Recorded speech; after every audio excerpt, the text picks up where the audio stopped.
מבוא עברם. מאחוריו, שורות של צריפים קודרים ויער של גדרות עין. גדרות של קוצי הברזל הנמשכות למרחקים. מידנק. בו נהרגו מיליוני בני אדם. אתה מהסס. הצריפים התמימים כאילו אומרים, עלילה היא, לא היו הדברים מעולם, ראה, דשא, עשר, עצים, שמש, פחים. בו נהרגו אנשים. הגדרות שותקות. אנו נכנסים. כאן הייתה מקלחת וחיממו את האנשים כדי שתהיה פעולת הגז מהירה יותר. תא הגזים. נכנסים לחדר אפורי. כאן נחנקו אנשים. נחנקו. זהו סבך גופות מתפתלות, מחלחרות, מתאמצות לנשום. אם גוססת מחבקת את בני המת. החנוק, הכחול. אנשים שורטים את הקירות במאמץ אחרון להימלט. אתה רואה את הסריטות האלה? של ציפורני אדם הן. אתה רואה שמש ופרחים ופרפרים ואומר, זה לא היה, זה לא יכול היה להיות. סביבך נשמעים קולות. זה היה, ממלמלות אלפי זוגות נערים. זה היה, מסכימים אותנו גם בפה מלא יפה. זה היה, היה, היה.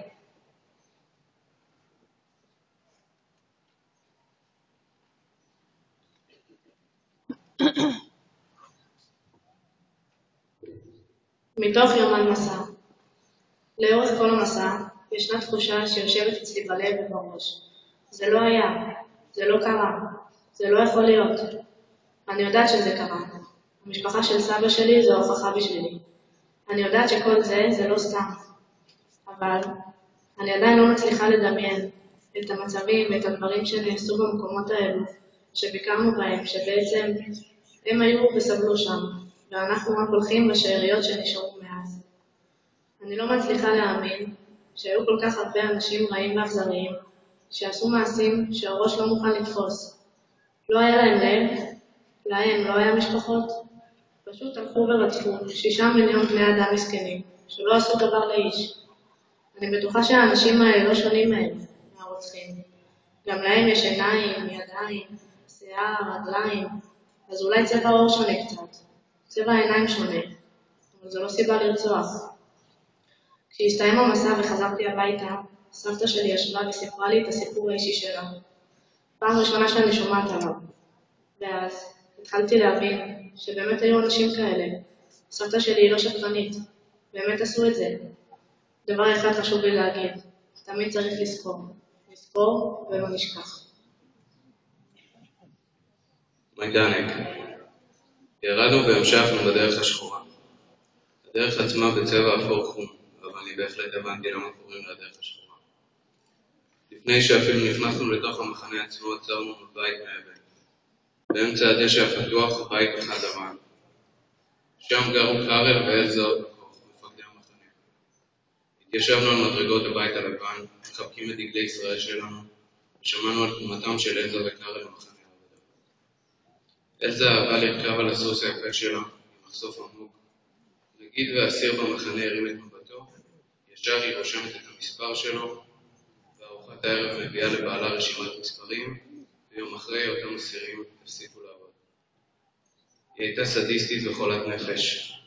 כשהיא שמעה שיש במחנה אסירים עם קעקועים, מיד החליטה לייצר ארנקים, תיקים, תחתיות לכוסות ואפילו העילים למנורות. כל זה מאור אדם. בעלה קארל אהב להתקלח מול המשרפות המחממות, שפעלו כל יום, כל היום. שם שרפו גופות בשלשות. אישה, עליה ילד ועליו גבר. את העצמות ששרדו את האש קארל טחן ומכר כדי של אורגנים. הייתה שם כמות קטנה שהוא לא הצליח למכור, 7 טון. אני עומד מול בור ענק עם 7 טון אפר של אנשים, ואני חושב לעצמי. בן אדם נכנס למחנה במשקל של 70-80 קילו. אחרי הרבה ובתת משקל, גיל 35, שורפים אותו, את האור שלו, את השרירים שלו, ואת הכל חוץ מהעצמות. כמה אנשים צריכים להיות בבור הזה בשביל 7 טון?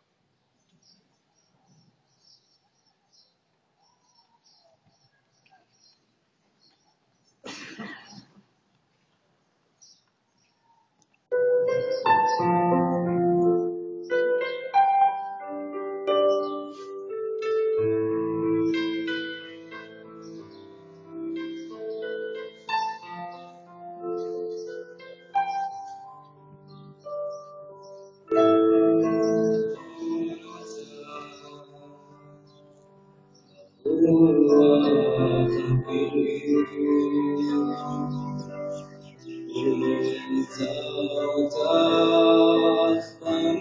במקום שהיית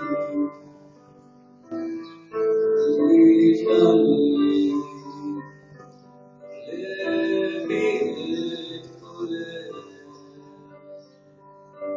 והוא חוזר אליי והוא בא והולך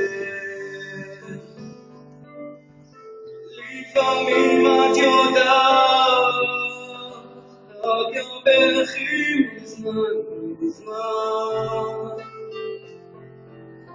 בא מתוך געגוע ישן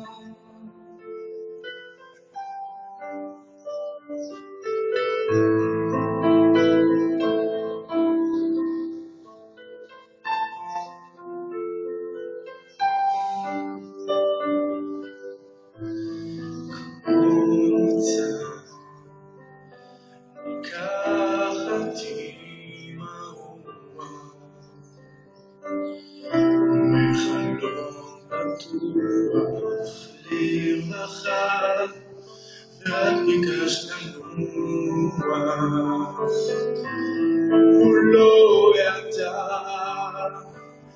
הוא לא שמע אותך בוכה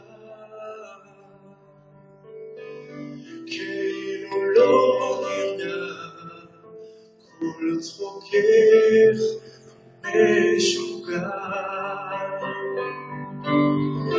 לפעמים את יודעת רק הלכי מזמן בא מתוך געגוע אל מול עיניים נוצא ברוח לפעמים את יודעת רק הלכי מזמן בא מתוך געגוע ישן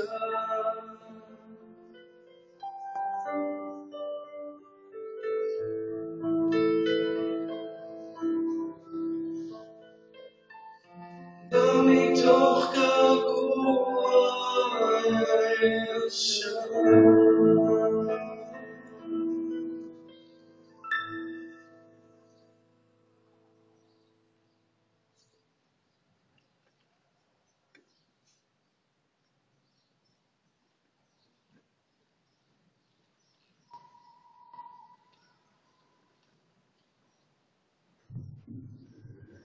יש עדיין משהו קטן שאני לא מבינה. איך בכלל הכל התחיל? איך הכל התפתח לדבר כה מזעזע? מחנה ענקי שכולו נועד רק להשמדה. איך בכלל כזה רעיון יכול להיכנס למוח של בן אדם? הגרמנים האלה חשבו על כל פרט, וזה פשוט לא יאמן. ואז זה הכר. חשבתי על הילדים הקטנים שהופרדו מההורים שלהם, האנשים שעליהם סמכו כל החיים. איך הם יכלו להסתדר בתנאים כאלה? חשבתי על הצרחות והרעש שבטח היו במחנים, ואז התחלתי לבכות. מה הייתי עושה בלי המשפחה שלי? מה הייתי עושה ללא האנשים שאני יכולה לסמוך עליהם כל כך, ולדעת שיעזרו לי כל הזמן? אני מתגעגעת אליכם ואוהבת אותם.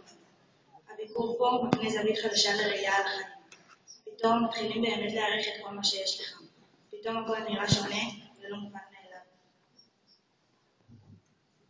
הרגע שבו הבנתי את מהות המסע, הרגע שבו הגעתי עם אדם, לניצול שואה, שבדרך לבית החולים, הוא הראה לי את המספר על היד, ואמר לי, הגוף שלי כאן, אבל הנפש שלי נשארה שם באושוויץ. באותו רגע, הבנתי את המהות האמיתית של המסע, של לזכור ולעולם לא לשכוח, של לנסות להבין את מה שקרה ולעולם לא להצליח.